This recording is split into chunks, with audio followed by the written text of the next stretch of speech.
सध्याच्या काळामध्ये काय झालेलं आहे की महिलांना त्यांची फॅमिली आणि करिअर ह्या दोन गोष्टींना त्या जास्त इम्पॉर्टन्स देतात ॲज कम्पेअर टू स्वतःची हेल्थ, ह्याला ते दुय्यम स्थान देतात.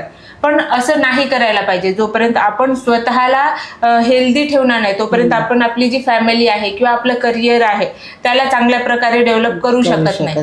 त्यासाठी अगोदर स्वतःची जी हेल्थ आहे ती खूप चांगली ठेवणं गरजेचं आहे.